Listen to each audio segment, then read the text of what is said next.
आज की इस क्लास में सभी भक्तों का स्वागत है। अभी हम कीर्तन से स्टार्ट करेंगे।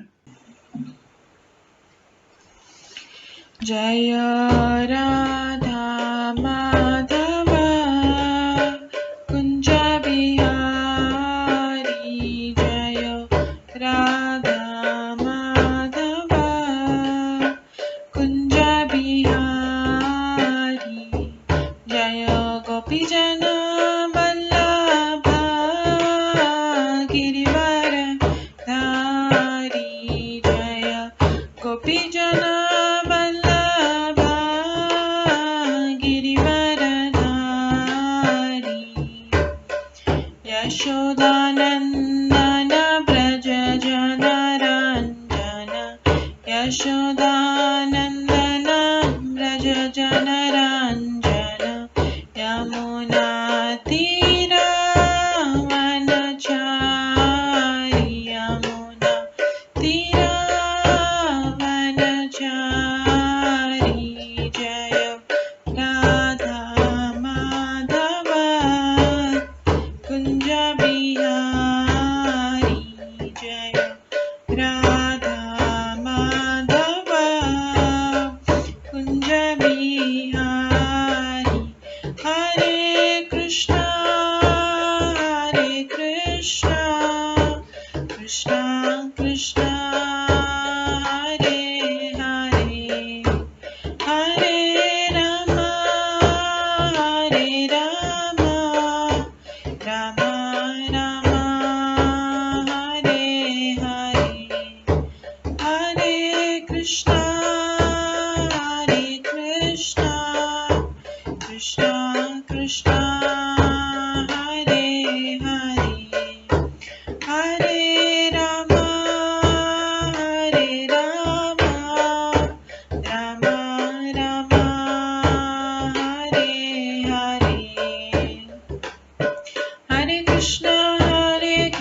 कृष्णा हरे हरे, हरे राम राम राम हरे हरे, हरे कृष्णा कृष्णा कृष्णा हरे हरे, हरे राम राम राम हरे हरे, हरे कृष्णा कृष्णा कृष्णा हरे हरे, हरे राम राम राम हरे हरे, हरे कृष्णा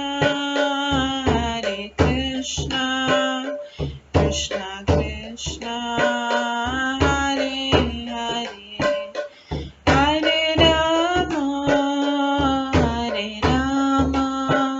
राम राम हरे हरे, हरे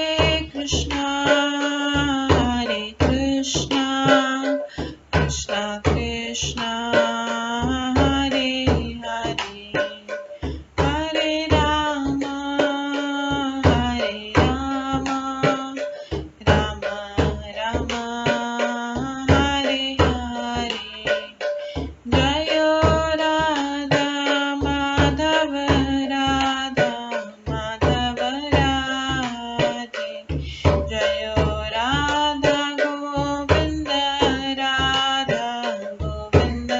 राधे, जय गौरनताय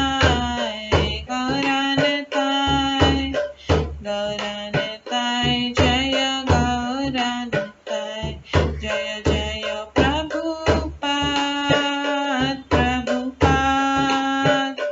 प्रभुपाद जय जय प्रभुपाद, जय जय गुरुदेव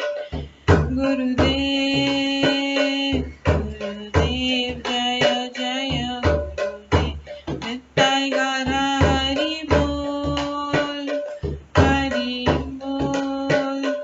हरि बोल नित्य गौर हरि बोल, गौर प्रेमानंदे हरि हरि बोल। हरे कृष्णा।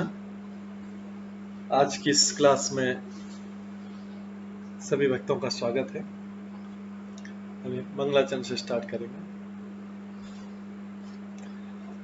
ॐ अज्ञानतिमिरन्धस्य ज्ञानाञ्जनशलाकया चक्षुरुन्मिलितं येन तस्मै श्रीगुरुवे नमः। श्रीचैतन्यमनोभीष्टं स्थापितं येन भूतले स्वयं रूप कदा मह्यं ददाति स्वपदान्तिकम्। वन्देऽहं श्रीगुरो श्रीयुतपदकमलं श्रीगुरुं वैष्णवांश्च श्रीरूपं साग्रजातं सहगण रघुनाथान्वितं तं सजीवं साद्वैतं सावधूतं परिजनसहितं कृष्णचैतन्यदेवं श्रीराधाकृष्णपादान् सहगण ललिता श्रीविशाखान्वितांश्च नमो विष्णुपदाय कृष्णपृष्ठाय भूतले श्रीमते भक्तिवेदांत स्वामिन्निति नामिने। नमस्ते सरस्वती देवे गौरवाणी प्रचारिणे निर्विशेष शून्यवादी पाश्चात्य देशतारिणे वाञ्छाकल्पतरुभ्यश्च कृपा सिन्धुभ्येव च पतितानां पावनेभ्यो वैष्णवेभ्यो नमो नमः। जय श्री कृष्ण चैतन्य प्रभु नित्यानंद श्री अद्वैत गदाधर शिवासादि गौर भक्तवृंद। हरे कृष्णा कृष्णा कृष्णा हरे हरे, हरे राम राम राम हरे हरे। ओम नमो भगवते वासुदेवाय। ओम नमो भगवते वासुदेवाय। ओम नमो भगवते वासुदेवाय। नारायणं नमस्कृत्य नरं चैव नरोत्तमं देवीं सरस्वतीं व्यासं ततो जयमुदीरये। नष्टप्रायेषु भद्रेषु नित्यं भागवत सेवया भगवते उत्तम श्लोके भक्तिर्भवति नैष्ठिकी। कृष्णाय वासुदेवाय देवकी नंदनाय च नन्दगोपकुमाराय गोविन्दाय नमो नमः। सर्ववेदान्तसारमे श्रीभागवतम् इष्यते तद्रसामृतात् नान्यत्र स्याद्रति क्वचित्। आराध्यो भगवान् ब्रजेश तनयस्तनुधाम वृन्दावन रम्या काचिदुपासना ब्रजवधूवर्गेण या कल्पिता। श्रीमद्भागवतं प्रमाणम् अमलं प्रेमकुमार्थमः श्रीचैतन्य महाप्रभुमतम् इदं तत्रादरो न परम्। मूकं करोति वाचालं पङ्गुलङ्घयते गिरिं यत्कृपातमहं वन्दे परमानन्दमाधवम्। हरे कृष्णा।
हरे कृष्णा।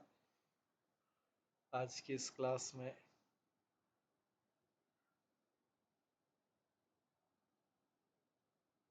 सभी भक्तों का स्वागत है।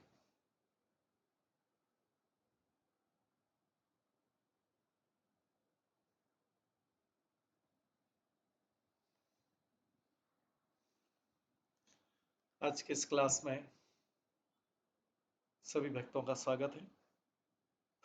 कल हम श्रवण कर रहे थे बद्ध तथा मुक्त जीवों के लक्षण। आज उसी के आगे हम श्रवण करेंगे।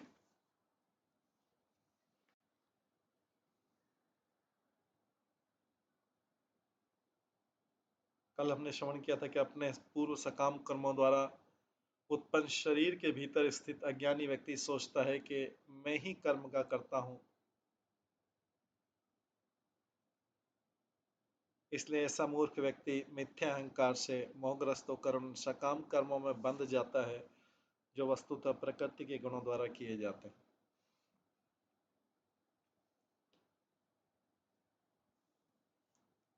आज हम 11वें श्लोक से स्टार्ट करेंगे। श्रीमद् भागवतम के 11वें स्कंद के 11वें अध्याय के 11वें श्लोक से।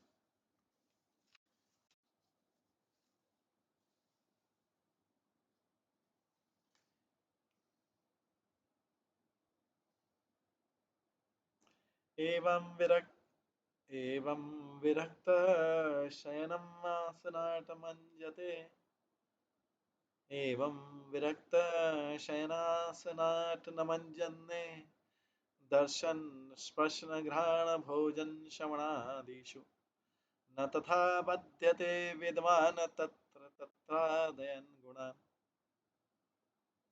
प्रबुद्ध व्यक्ति विरक्त रहकर शरीर को लेटने बैठने चलने नहाने देखने छूने सूंघने खाने सुनने इत्यादि में लगाता है।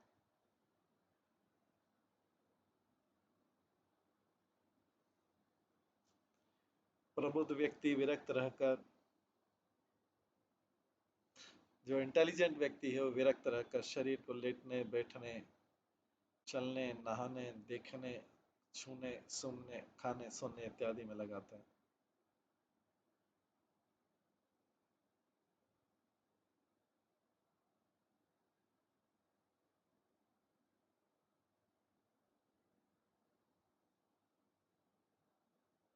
लेकिन वो कभी भी ऐसे कार्यों में फंसता नहीं।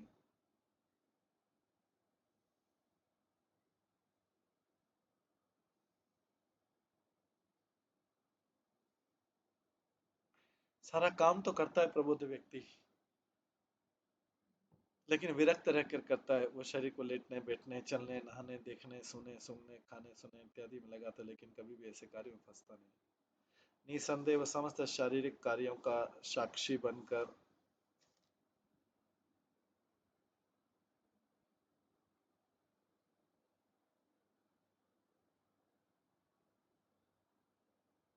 अपनी इंद्रियों को उनके विषय में लगाता है।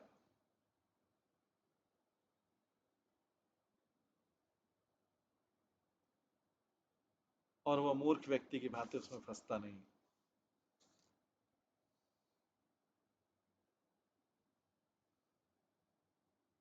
विटनेस बनता है, अपनी इंद्रिय को उसमें लगाता भी, लेकिन अपने आप को डिटेच रखता है, आत्मा को विरक्त रखता है।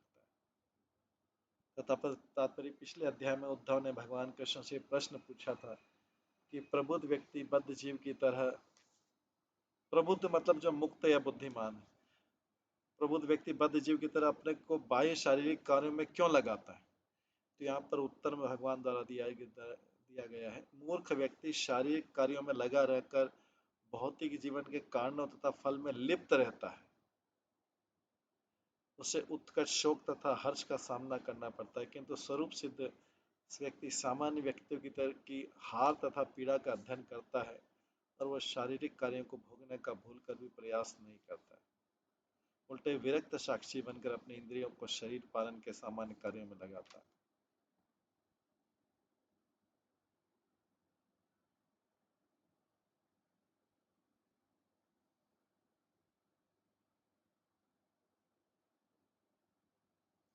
जैसा कि आदि अंश शब्द से सूचित है कि भौतिक अनुभव के वास्तविक स्व को, स्व अर्थात आपको न लगा, आपको अपने आप को न लगाकर कुछ कुछ को लगाता है।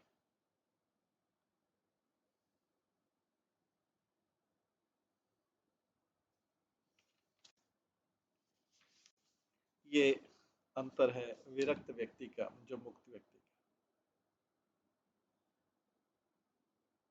जैसे मूर्ख व्यक्ति शारीरिक कार्यों में लगकर भौतिक जीवन के कारणों तथा फल में लिप्त रहता है, अतः उसे उत्कर्ष शोक तथा आज का सामना पड़ता है। किंतु स्वरूप सिद्ध व्यक्ति सामान्य व्यक्ति की हार तथा पीड़ा का अध्ययन करता है, शारीरिक कार्य को भोगने का भूल कर भी प्रयास नहीं करता है, उल्टे विरक्त साक्षी बनकर अपनी इंद्रियों को शरीर पालन के सामान्य कार्य में लगाता है।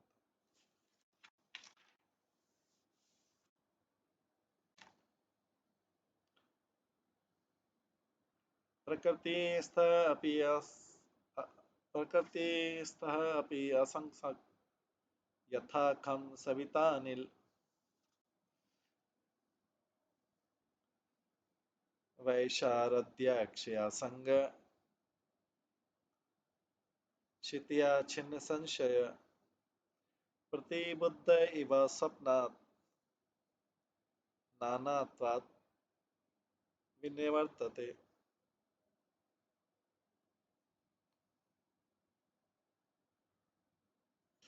यद्यपि आकाश हर वस्तु की विश्राम स्थली है, किंतु वह न तो किसी से वस्तु से मिलता है न ही उसमें उलझता है।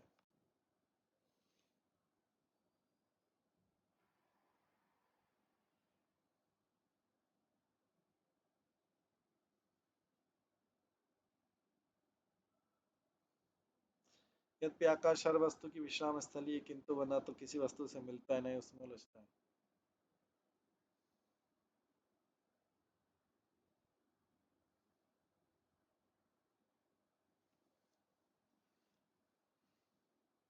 उसी प्रकार सूर्य उन नाना जलाशयों के जल में लिप्त नहीं होता जिनमें वह प्रतिबिंबित होता है।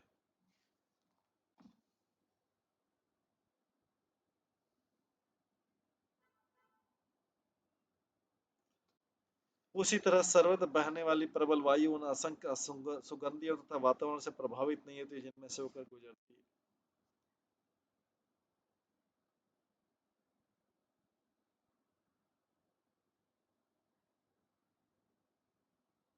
ठीक उसी तरह स्वरूप सिद्ध आत्मा भौतिक शरीर तथा अपने आसपास के भौतिक जगत से पूर्णतः विरक्त रहता है।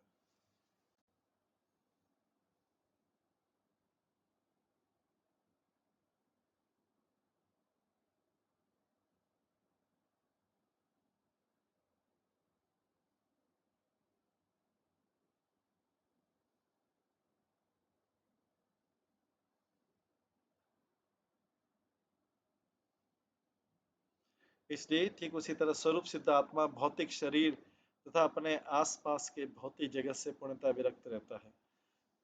स्वरूप सिद्ध आत्मा जो है वो उस मनुष्य की तरह जो स्वप्न से जगा है। स्वरूप सिद्ध आत्मा विरक्ति द्वारा प्रखर की गई कुशल दृष्टि से आत्मा के पूर्ण ज्ञान से समस्त संशयों को छिन्न भिन्न कर देता है और अपनी चेतना को भौतिक विविधता के विस्तार से पूर्णतः विलग कर देता है।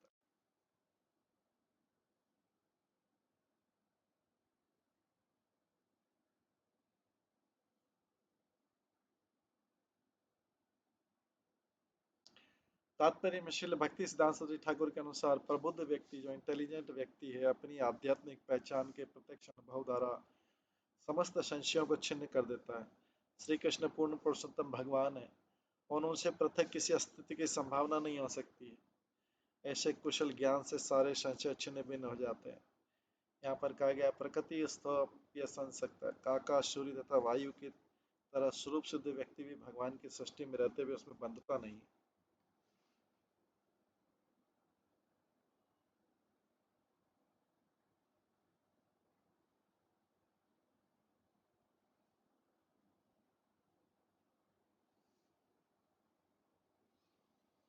नानत्व तो मनुष्य के भौतिक शरीर अन्यों के शरीरों तथा शारीरिक मानसिक इंद्रिय तृप्ति के असंख्य साज सामग्री का द्योतक है।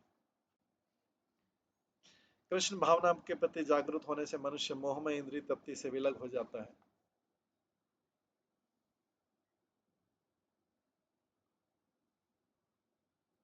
और शरीर के भीतर स्थित आत्मा के उत्तरोत्तर साक्षात्कार में लीन रहने लगता है। जैसा कि वृक्ष पर बैठे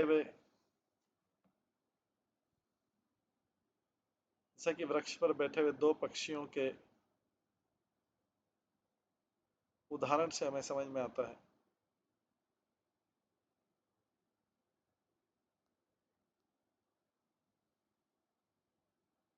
वृक्ष पर बैठे हुए दो पक्षियों के उदाहरण से समझ में आता है।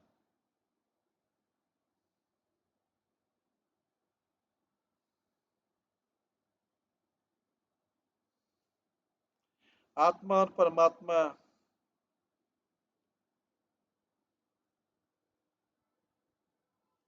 दोनों स्थूल तथा सूक्ष्म शरीर से सर्वथा पृथक है।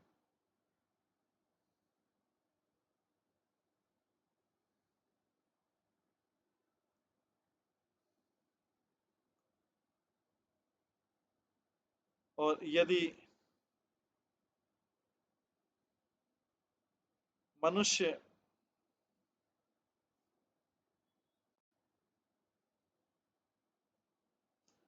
भगवान पर पूर्णतः आश्रित हो जाए तो उसे जगत के भीतर रहते हुए भी कोई कष्ट या चिंता नहीं होगी। भौतिक पदार्थों के असीम अनुभव से मनुष्य में चिंता में भौतिक पदार्थों के असीम अनुभव से मनुष्य में चिंता की वृद्धि होती है, जबकि परम सत्य भगवान की अनुभूति से मनुष्य को तुरंत शांति लाभ होता है। इस प्रकार बुद्धिमान व्यक्ति पदार्थ जगत से विरक्त होकर पूर्णतः स्वरूप सिद्ध तथा कृष्ण भावना भावित बन जाता है।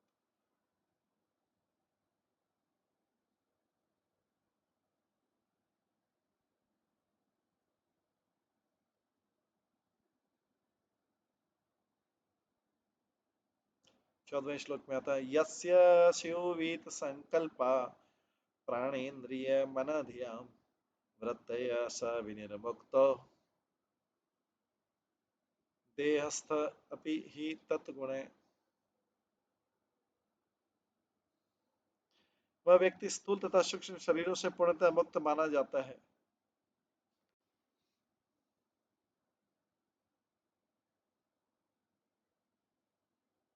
वह व्यक्ति स्थूल तथा सूक्ष्म शरीर से पूर्णतः मुक्त माना जाता है जब उसके प्राण, इंद्रिया, मन तथा बुद्धि के सारे कर्म किसी भौतिक इच्छा के बिना संपन्न किए जाते हैं।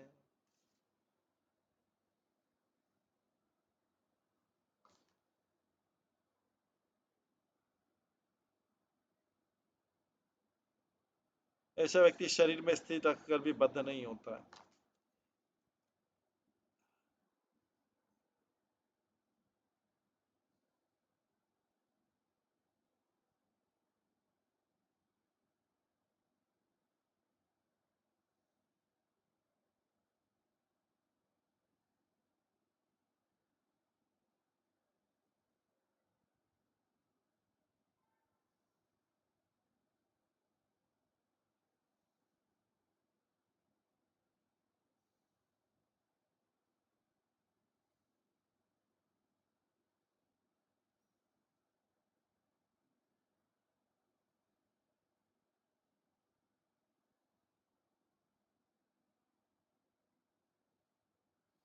वह व्यक्ति स्थूल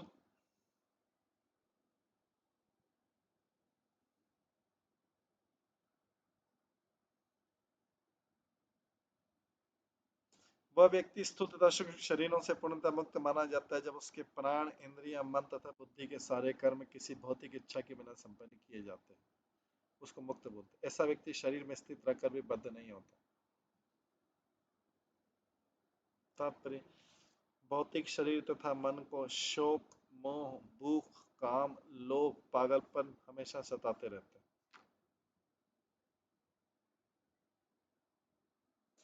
किंतु जो व्यक्ति आसक्ति रहित होकर इस जगत में रहता है वह विनिर्मुक्त भगवान कृष्ण की सेवा में लगे रहने पर प्राण, इंद्रिया, मन तथा बुद्धि विमल हो जाते हैं।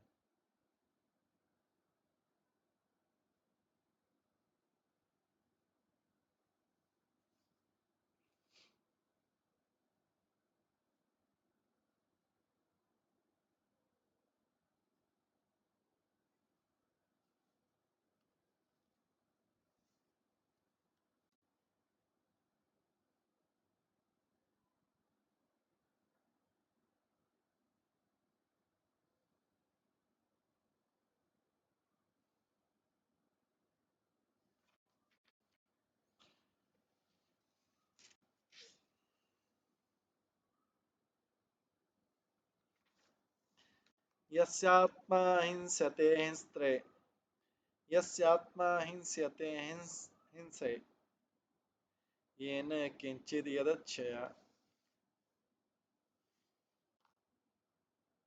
अर्च्यते वा क्वचित् तत्र न व्यतिक्रियते बुद्धः।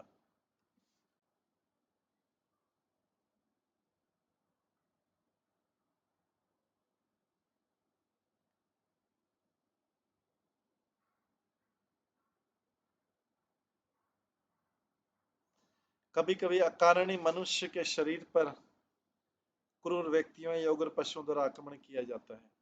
अन्य अवसरों तथा अन्य स्थानों पर उस व्यक्ति का देव योग से अत्यंत सम्मान या पूजन होता है।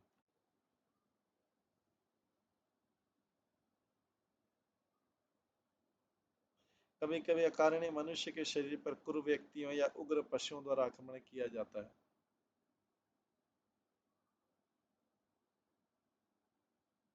अन्य अवसरों पर तथा अन्य स्थानों पर उस व्यक्ति का देव योग से अत्यंत सम्मान या पूजन होता है। एक ही व्यक्ति का कई पे जगह उसमें आक्रमण होता है, कहीं पे जय पूजन होता है। जो व्यक्ति आक्रमण किए जाने पर क्रुद्ध नहीं होता, नहीं पूजा किए जाने पर प्रमोदित होता है, वही वास्तव में बुद्धिमान है। कहीं पे आदर सत्कार हो रहा है, कहीं पे अपमान हो रहा है।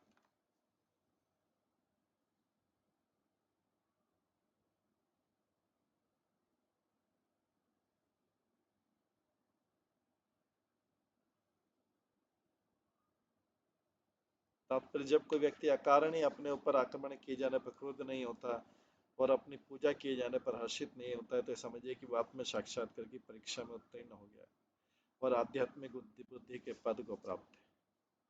उद्धव ने भगवान कृष्ण ने पूछा, केरवाम ज्ञायत लक्षण है, स्वरूप सिद्ध व्यक्ति को किन लक्षणों से पहचाना जा सकता है? तो भगवान कृष्ण ने जिस तरह अर्जुन को ज्ञान दिया था, उसी तरह से वे उद्धव को वही विषय समझा रहे हैं। इस श्लोक में भगवान उन लक्षणों को बतलाते हैं जिनसे संत पुरुष आसानी से पहचाना जा सकता है, क्योंकि सामान्य व्यक्ति आलोचना किए जाने पर अथवा आक्रमण किए जाने पर क्रोध उठता है और अन्य द्वारा प्रशंसित होने पर हर्ष के मारे फूलकर कुप्पा हो जाता है। ऐसा ही कथन याज्ञवल्क्य का मिलता है, जिसमें कहा गया है कि वास्तविक व्यक्ति न तो कांटा चुभाने पर क्रोध होता है और न ही चंदन लेप जैसी शुद्ध सामग्री से पूजित होने पर मन में प्रसन्न होता है।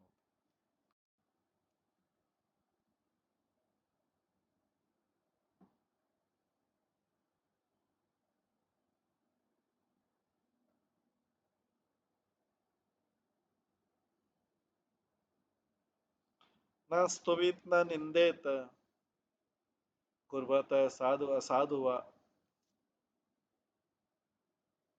वदतः गुणदोषाभ्याम वर्जिता समद्रका मुनि। संत पुरुष समान दृष्टि से देखता है, अतः भौतिक दृष्टि से अच्छे या बुरे कर्म से प्रभावित नहीं होता।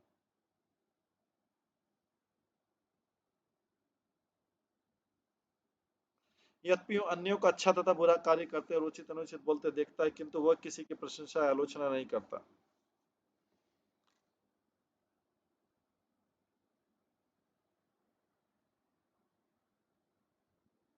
कि सब मुक्त पुरुष के लक्षण आ रहे।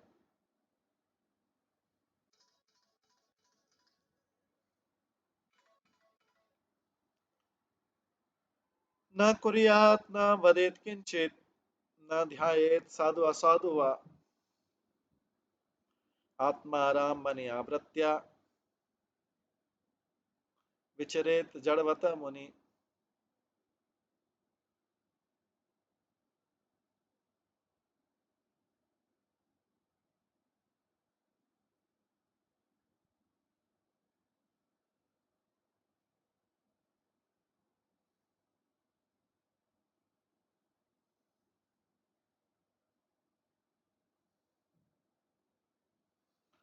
मुक्त साधु पुरुष को अपने शरीर पालन के लिए भौतिक अच्छाई या बुराई की दिशा है तो न तो कर्म करना चाहिए, न बोलना चाहिए, सोच विचार करना चाहिए।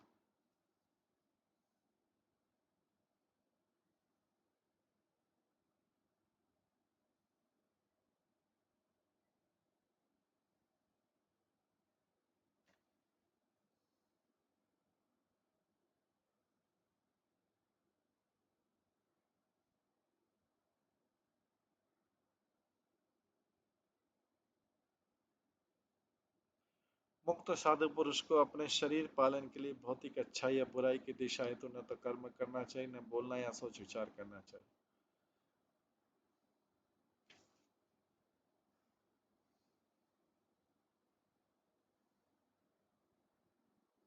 प्रत्युत से सभी भौतिक परिस्थितियों में विरक्त रहना चाहिए और आत्म साक्षात्कार में आनंद लेते हुए इसे मुक्त जीवन शैली में संलग्न रहकर विचरण करना चाहिए और बाहरी लोगों को मंद बुद्धि व्यक्ति जैसा लगना चाहिए।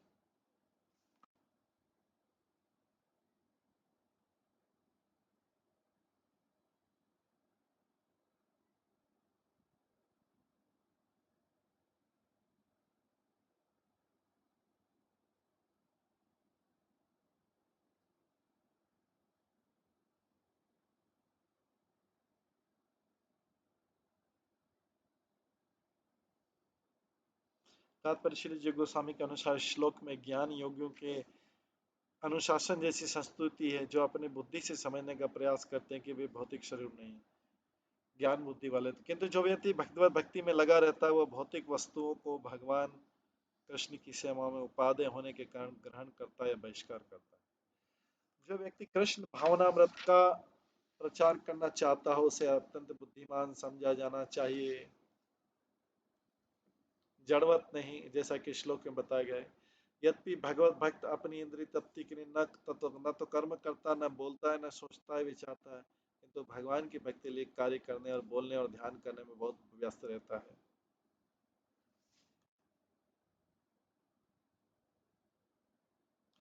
भक्त समस्त पतित बद्ध जीवों को भगवान की सेवा में लगाने के लिए बड़ी बड़ी योजनाएं बनाता है। भक्त जो है समस्त पतित बद्ध जीवों को भगवान की सेवा में लगाने के लिए बड़ी बड़ी योजनाएं बनाता है जिससे वे भी शुद्ध बन सके और भगवत धाम जा सके। भौतिक वस्तुओं का केवल परित्याग ही पूर्ण चेतना नहीं, मनुष्य को चाहिए कि हर वस्तु को भगवान की संपत्ति तथा भगवान के आनंद के लिए उत्पन्न समझे।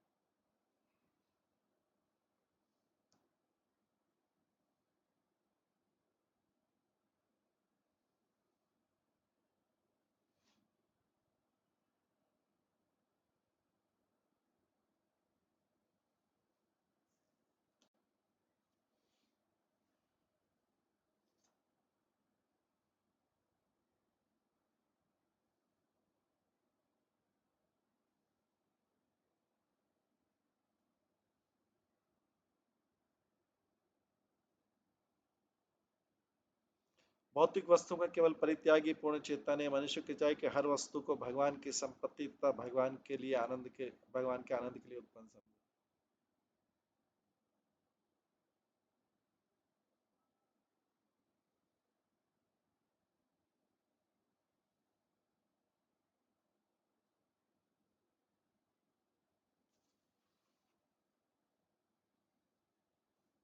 कृष्ण भावनामत आंदोलन के प्रसार में लगे व्यक्ति के पास इतना समय नहीं रहता कि वो भौतिक भेदभाव कर सके, अतः स्वतः ही मुक्त पद को प्राप्त हो जाता है।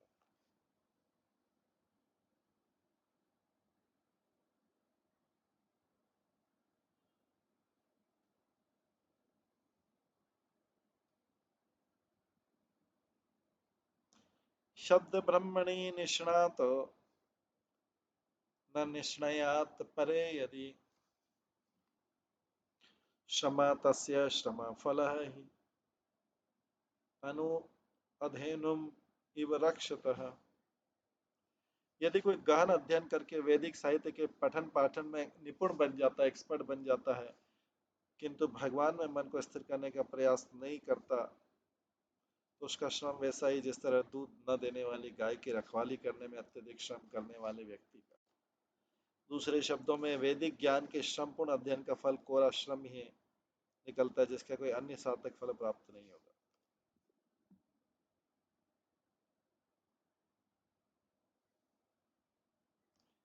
श्री विश्वनाथ चक्रवर्ती ठाकुर ने कहा इस श्लोक में आया शब्द परे, आया परे इस शब्द में आया परे शब्द भगवान का सूचक है, क्योंकि इन उपदेशों के दाता भगवान कृष्ण ने अगले श्लोकों में अपने को परम कहा है।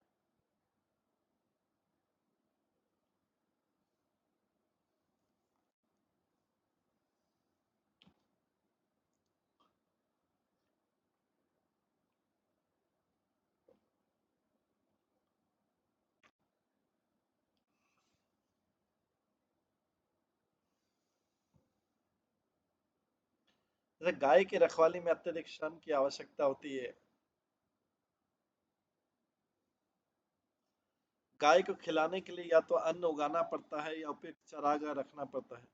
यदि चारागाह को ठीक से नहीं रखा जाता तो विषैले खरपतवार उगेंगे और फिर सर्प बढ़ने लगेंगे और खतरा उत्पन्न हो जाएगा।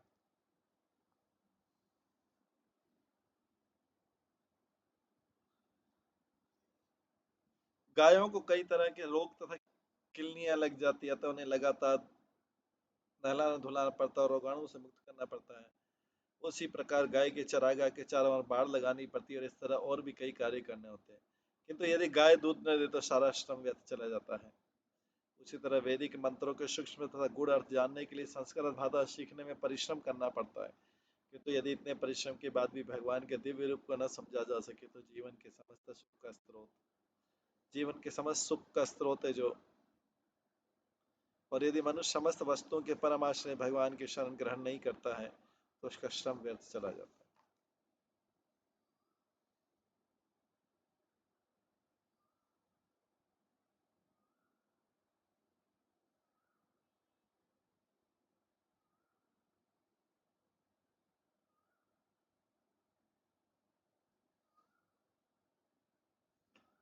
यहाँ तक कि मुक्त आत्मा भी जिसने देह आत्म बुद्धि का परित्याग कर दिया होता है यदि भगवान की शरण ग्रहण नहीं करता है।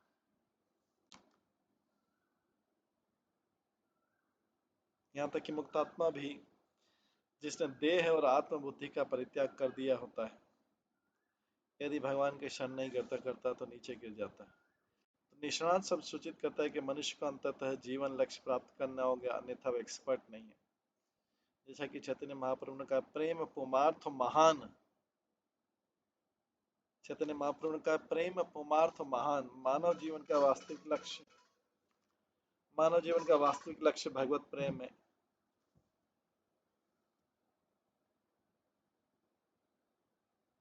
और इस लक्ष्य को प्राप्त किए बिना कोई निपुण नहीं कहला सकता।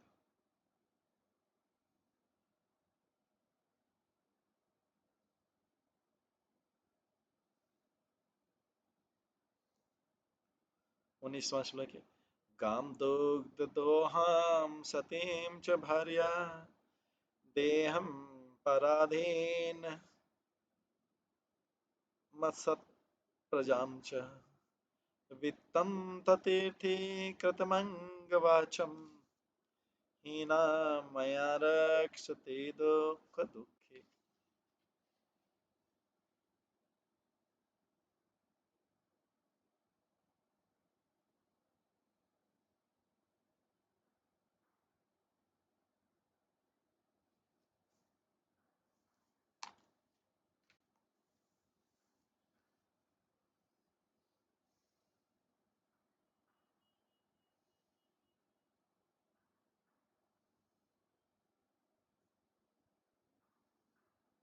हे उद्धव, वह व्यक्ति निश्चय अत्यंत दुखी होता है जो दूध न देने वाली गाय, उल्टा पत्नी, पूर्णतया पराश्रित शरीर, निकम्मे बच्चों या सही कार्य में न लगाई गई जाने वाली धन संपदा की देखरेख करता है। या सही कार्य में न लगाई जाने वाली धन संपदा की देखरेख करता है। इस तरह जो व्यक्ति मेरी महिमा से रहित वैदिक ज्ञान का अध्ययन करता है वह भी सर्वाधिक दुखी आ रहा है।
वह व्यक्ति वास्तव में विद्वान और निपुण जो ये समझता है कि सारी भौतिक वस्तुएं जिनकी अनुभूति विविध इंद्रियों द्वारा होती है भगवान के अंश है और भगवान के आश्रय के बिना किसी वस्तु का अस्तित्व नहीं होता। इस श्लोक में अनेक दृष्टांतों द्वारा निष्कर्ष निकाला गया है कि यदि वाक शक्ति का उपयोग भगवान के समर्थन में नहीं होता तो व्यर्थ है। श्री विश्वनाथ चक्रवर्ती ठाकुर के अनुसार श्लोक का भावार्थ है कि विविध इंद्रियों के कार्य व्यर्थ होते हैं यदि उनका उपयोग ईश्वर के महिमा गायन में नहीं किया जाता।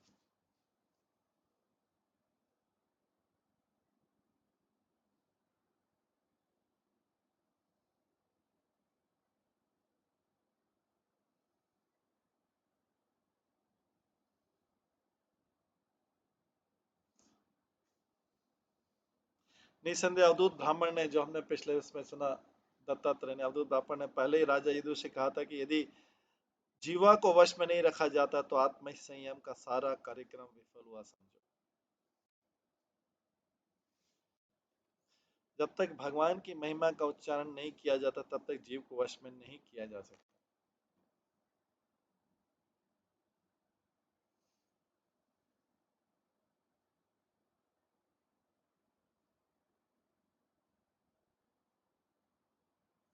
दूध रहित गाय का दृष्टांत महत्वपूर्ण है। भद्र पुरुष कभी भी गाय को नहीं मारता, अतः जब गाय बांझ हो जाती है दूध नहीं देती है।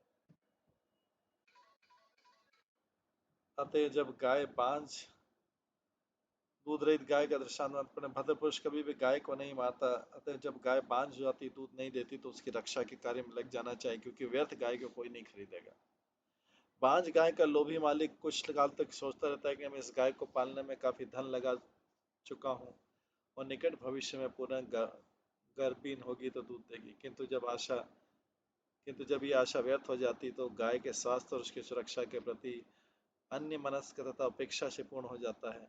ऐसी पापपूर्ण अवमानना से मनुष्य को अगले जन्म में दुख भोगना पड़ सकता है, यद्यपि वह इस जीवन में बांझ गाय के कारण पहले ही काफी दुख उठा चुका है। इसी तरह जानकर कि उसकी पत्नी न तो साध्वी न स्नेही न तो संतान पाने के लिए इतना उत्सुक उठता है कि वह ऐसी व्यर्थ पत्नी की देख सके, यह सोचकर करता है कि मैं अपनी पति को सती स्त्री के धार्मिक कार्य सिखलाऊंगा।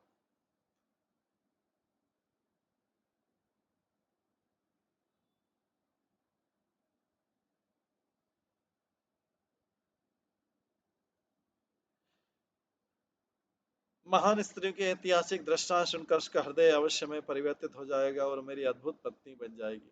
दुर्भाग्यवश कई बार उल्टा स्त्री बदलती नहीं और कई व्यर्थ की संतानों का जन्म देती है जो उसी के समान मूर्ख तथा धार्मिक होती। ऐसी संतानें कभी भी पिता को कोई सुख नहीं पहुंचाती, फिर भी पिता अत्यधिक श्रम करके उनकी देखरेख करता रहता है।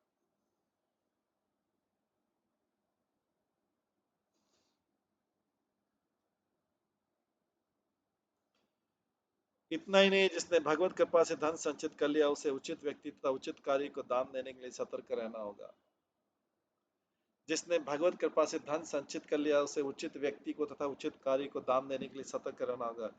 यदि ऐसा उपयुक्त व्यक्ति या कारण प्रकट होता तब यदि कोई संकोच करता है और स्वार्थ भाव में आकर दान नहीं देता तो उसकी ख्याति जाती रहती, अगले जीवन में निर्धन हो गया। जो व्यक्ति समुचित रीति से दान नहीं देता वो अपनी संपत्ति की रक्षा करने में पूरा जीवन बिता देता है, जिससे उसे कोई यश या सुख नहीं मिलता।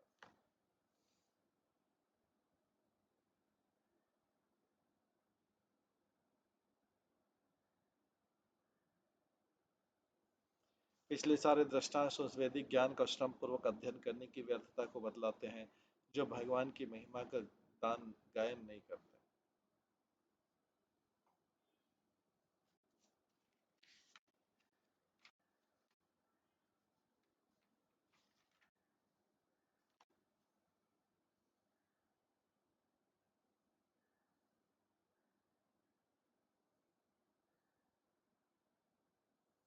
श्री जीव गोस्वामी टीका करते हैं कि वेदों की आध्यात्मिक ध्वनि का उद्देश्य मनुष्य को भगवान कृष्ण के चरण कमलों तक ले जाना। वेदों की आध्यात्मिक ध्वनि का उद्देश्य भगवान के चरण कमलों तक ले जाना है। उपनिषदों तथा अन्य वैदिक ग्रंथों में परम सत्य को पाने के लिए अनेक विधियों की संस्तुति की गई है, किंतु परस्पर विरोधी तथा अनेक व्याख्याओं, टीका और आदेशों के कारण मनुष्य ऐसे साहित्य के अध्ययन मात्र से परम सत्य को प्राप्त नहीं कर सकता।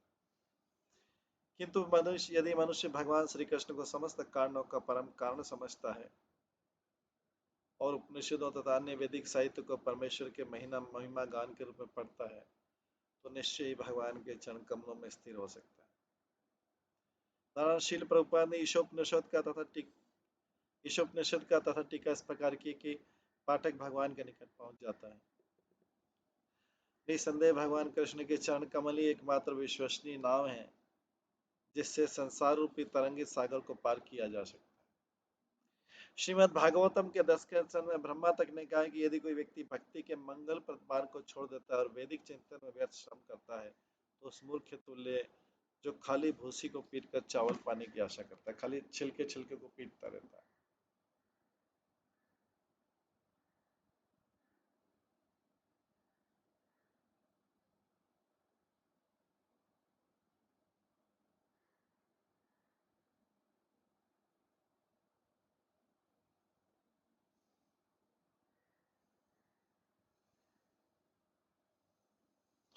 शिल जी गोस्वामी की संस्तुति के मनुष्य शुष्क वैदिक चिंतन का पूर्ण रूप में परित्याग कर दे क्योंकि इससे उसे परम सत्य भगवान कृष्ण की भक्ति नहीं मिल सकती।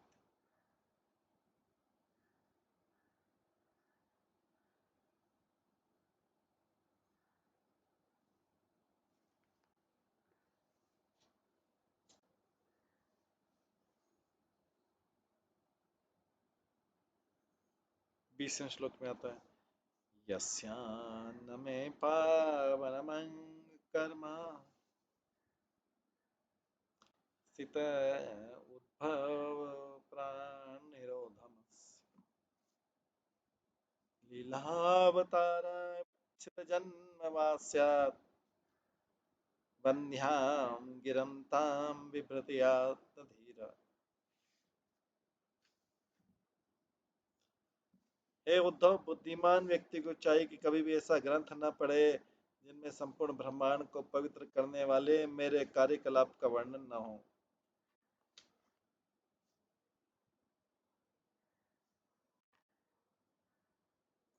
निसंदेह मैं संपूर्ण जगत का सृजन पालन तथा संहार करता हूँ। मेरे समस्त लीला और अवतारों में से कृष्ण तथा बलराम सर्वाधिक प्रिय हैं। ऐसा कोई भी तथाकथित ज्ञान जो मेरे इन कार्यकलापों को महत्व नहीं देता वो निराभंजर है और वास्तविक बुद्धिमानों द्वारा स्वीकार्य नहीं।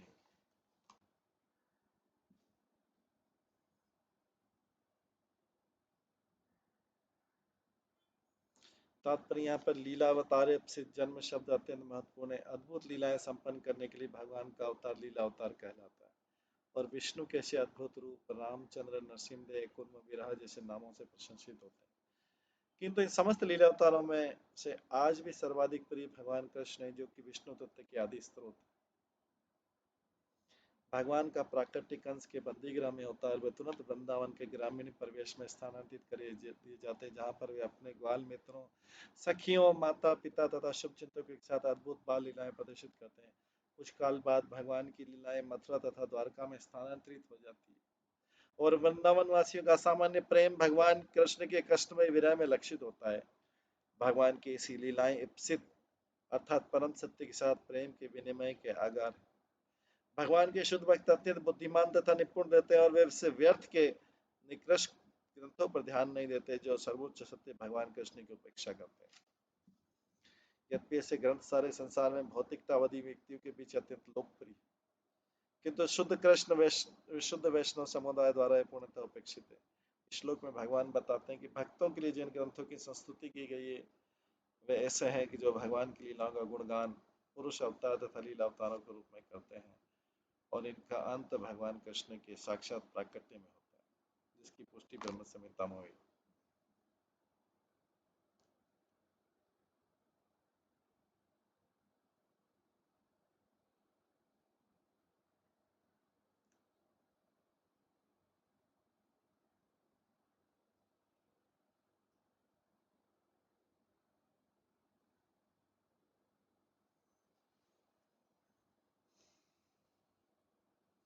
रामादिमूर्ति शुक्ला नियमेन तिष्ठन् नानावतारमकरोत् भुवनेषु किन्तु कृष्णः स्वयं सम्भवत् परं पुमान्यो गोविंदमादिपुरुषं तमं भजामि।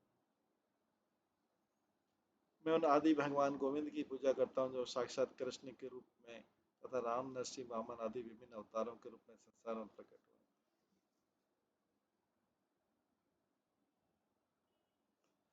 यहाँ तक कि जो वैदिक ग्रंथ भगवान की उपेक्षा करते हैं उनकी भी उपेक्षा करनी चाहिए। जब वेदों के रचयिता व्यासदेव अपनी कृति से असंतुष्ट हो रहे थे तो यही बात नारद मुनि ने व्यासदेव को समझाई।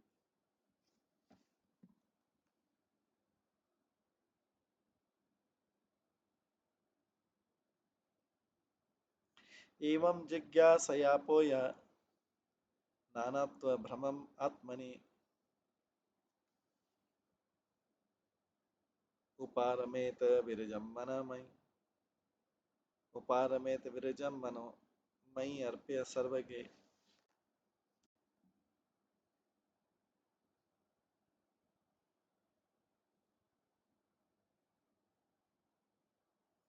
समस्त ज्ञान के निष्कर्ष के रूप में मनुष्य को चाहिए कि भौतिक विविधता की मिथ्या धारणा को त्याग दे जिसे वो आत्मा पर थोपता है और इस तरह अपने भौतिक अस्तित्व को समाप्त कर दे। भौतिक अस्तित्व को समाप्त करने का मतलब है भौतिक चेतना को खत्म कर दे। चूंकि मैं सर्वव्यापी हूं इसलिए मुझ पर मन को स्थिर करना चाहिए।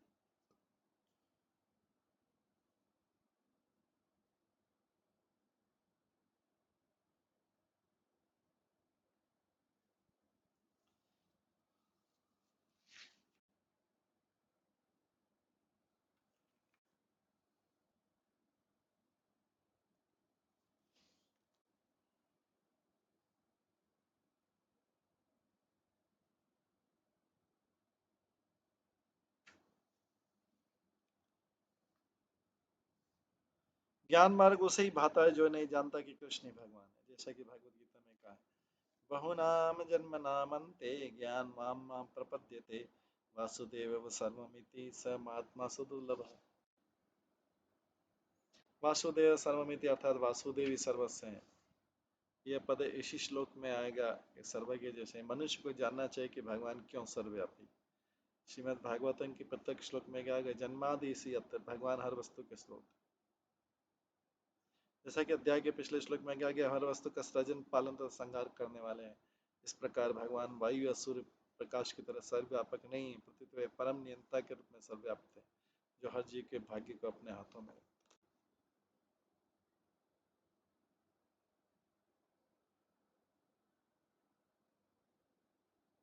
अंत तो गता हर वस्तु कृष्ण का अंश है, अतः कृष्ण के अतिरिक्त अन्य कोई आराध्य वस्तु नहीं।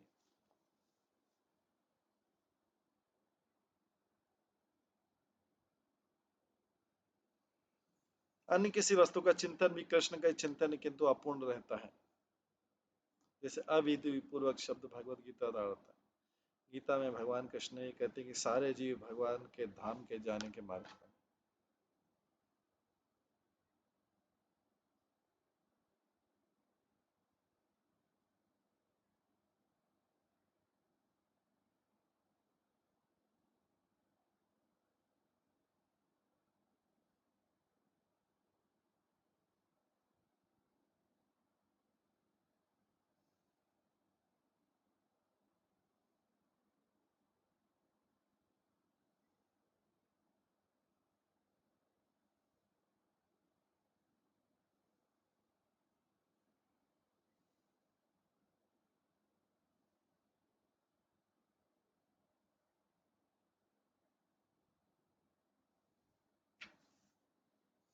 अज्ञान के कारण गीता गीता में भगवान कृष्ण भी कहते हैं कि सारे जीव भगवत धाम के जाने के मार्ग पर है, किंतु अज्ञान के कारण उनमें से कुछ मूर्खतावश यह सोच के रास्ते में रुक जाते हैं या पीछे चले आते हैं और उनकी यात्रा समाप्त हो गई है। जबकि वास्तव में भगवान की किसी लघु शक्ति में लटके रहते हैं। यदि कोई व्यक्ति परम सत्य के स्वभाव को ठीक से जानता है तो उसे भगवत प्रेम का मार्ग ग्रहण करना चाहिए।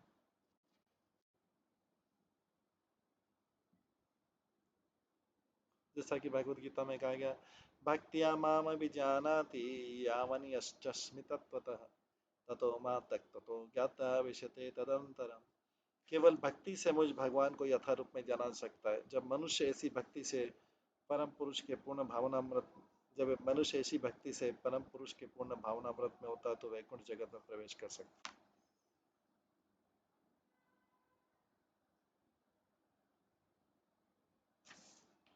ऐसे श्लोक में नाना तो भ्रमम स्थूलता सूक्ष्म भौतिक शरीर से छुट्टी पहचान का सूचक।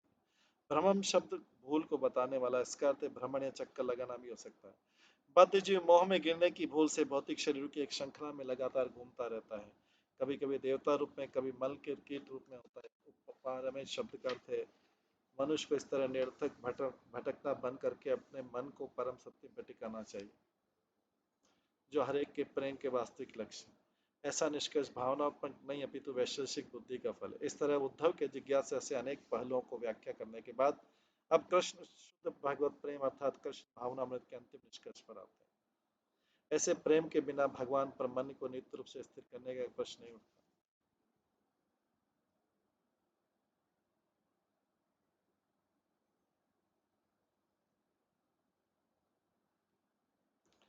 विवेक से उदाहरण देते हुए श्री मध्वाचार्य कहते हैं नानात तो भ्रमम निम्नलिखित मोह का सूचक है। जीवात्मा को परम मानना, सारे जीवों को बिना पृथक अस्तित्व के एक जीव मानना, अनेक ईश्वरों का होना, कृष्ण को ईश्वर न मानना, ब्रह्मांड को परम सत्य मानना, ये सब भ्रम या त्रुटियां कहलाते हैं।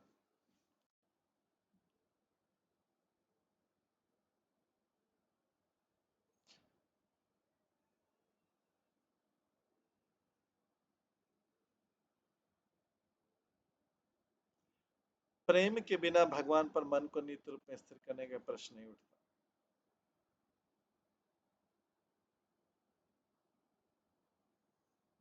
श्रील बद्वाचार्य कहते हैं नानात तो भ्रमम निम्नलिखित मोह का सूचक जीवात्मा को परम मानना, सारे जीवों को बिना प्रथम अस्तित्व के एक जीव मानना,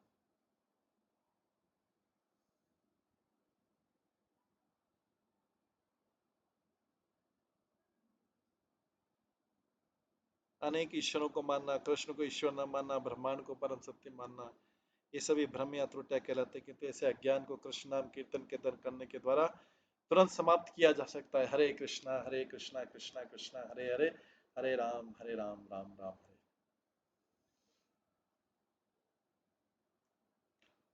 यद्यनीशो धारयितुं मनो ब्रह्मणि निश्चलम् मयि सर्वाणि कर्माणि निरपेक्षः समाचर। हे उद्धव, यदि तुम अपने मन को समस्त भौतिक ऊहापोह से मुक्त नहीं कर सकते और इस आध्यात्मिक पथ पर पूर्णतः लीन नहीं कर सकते तो अपने सारे कार्यों को उनका फल भोगने का प्रयास के करने के बिना मुझे अर्पित भेंट के रूप में संपन्न करो।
तात्पर्य यदि कोई व्यक्ति अपने कर्मों का फल भोगने का प्रयास के बिना उन्हें कृष्ण को अर्पित कर देता है तो उसका मन शुद्ध हो जाता है, और जब मन शुद्ध हो जाता है तो दिव्य ज्ञान समय प्रकट होता है, क्योंकि ऐसा ज्ञान शुद्ध चेतना का गौण फल है। जब मन पूर्ण ज्ञान में लीन होता है तो उसे आध्यात्मिक पद तक उठाया जा सकता है, जैसा कि भगवद गीता में वर्णन हुआ है। ब्रह्म भूत प्रसन्नात्मा न शोचति न कांक्षति सम सर्वेषु भूतेषु मद भक्ति लभते पराम। इस प्रकार जो दिव्य पद पर स्थित है वह तुरंत परब्रह्म का अनुभव करता है और न तो कभी शोक करता है, न किसी वस्तु की कामना करता है। वह प्रत्येक जीव पर संभाव रखता है। इस अवस्था में मेरी शुद्ध भक्ति को प्राप्त करता है।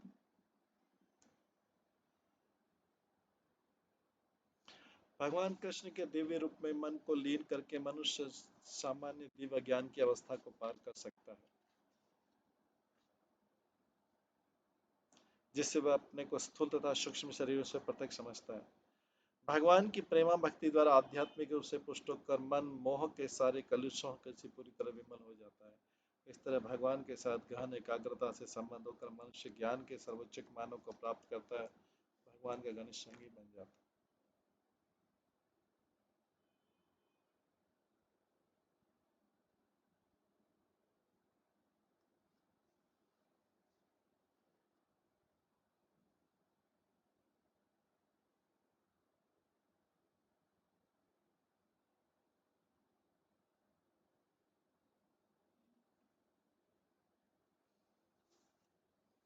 मनुष्य को अपने कर्म संपत्ति समर्पित करने से मनुष्य कुछ हद तक अपने मन को शुद्ध बनाता है।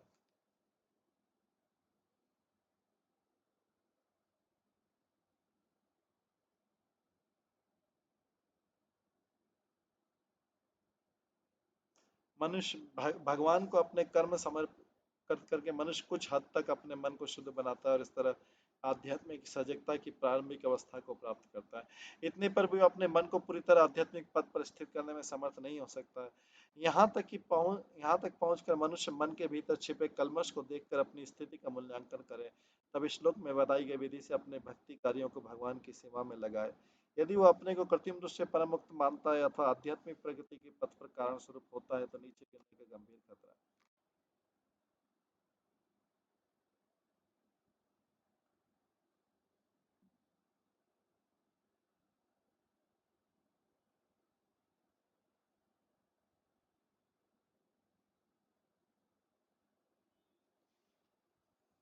श्री जीव गोस्वामी के अनुसार भगवान ने उद्धव को इसके पूर्व ज्ञान मिश्र भक्ति की व्याख्या की। इस श्लोक में स्पष्ट बतलाते कि दिव्य ज्ञान भगवत भक्ति का सतह गौण उत्पाद है। अगले श्लोक में वो शुद्ध भक्ति की व्याख्या आरंभ करते हैं जो आत्म साक्षात्कार के लिए पर्याप्त है। आध्यात्मिक ज्ञान की भोग इच्छा भौतिक इच्छा है।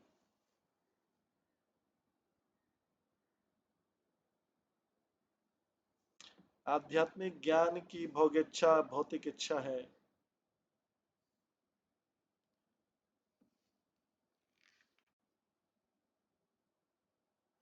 जो दिव्य ज्ञान है वास्तव में भगवत भक्ति का स्वतः गौण उत्पाद है।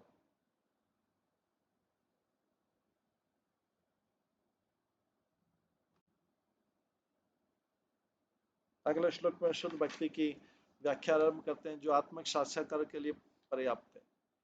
ज्ञान उतना ही होना चाहिए जिससे आत्म साक्षात्कार हो सके। आध्यात्मिक ज्ञान की भोग इच्छा भौतिक इच्छा, क्योंकि इसका उद्देश्य निजी तुष्टि होता है, न कि भगवान का आनंद। इसलिए भगवान कृष्ण उद्धव को सावधान करते हैं कि यदि कोई व्यक्ति समाधि में अपने मन को आध्यात्मिक पद पर एकाग्र नहीं कर पाता तो उसे ब्रह्म क्या है और क्या ब्रह्म नहीं, ऐसे सिद्धांतिक वाद विवाद में नहीं पड़ना चाहिए, परंतु तो उसे भगवत भक्ति में लगे रहना चाहिए। तब आध्यात्मिक ज्ञान स्वतः ही हृदय में उत्पन्न होगा।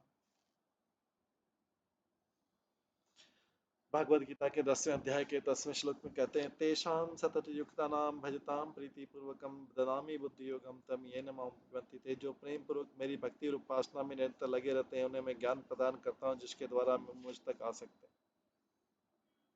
इस प्रकार श्रीमद् भागवतम के 10वें स्कंद में ब्रह्मा जी सावधान करते हैं कि भक्ति के शुभ मार्ग की उपेक्षा करके मानसिक चिंतन का व्यर्थ श्रम नहीं करना चाहिए। मात्र दार्शनिक चिंतन से आध्यात्मिक पथ पर मन को एकाग्र नहीं किया जा सकता।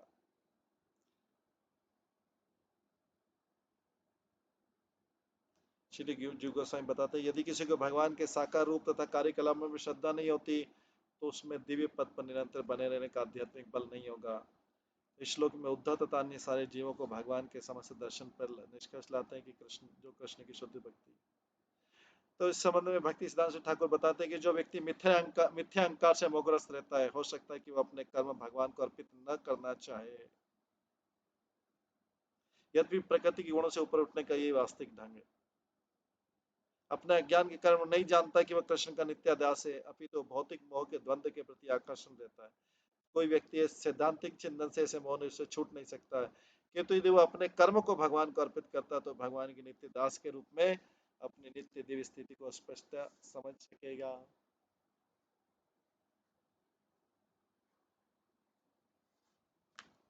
इस प्रकार से बद्ध जेता मुक्त जीवों के लक्षण का इसमें वर्णन किया जा रहा है। अभी समय होने जा रहा है तो हम इसको यहीं पे विराम देते हैं। सभी भक्तों का बहुत बहुत धन्यवाद। श्रीमद् भागवतम महापुराण की जय। श्रील प्रभुपाद की जय। सभी भक्त गणों की जय। हरे कृष्णा कृष्णा कृष्णा हरे हरे, हरे राम राम राम हरे। सभी आचार्य गणों की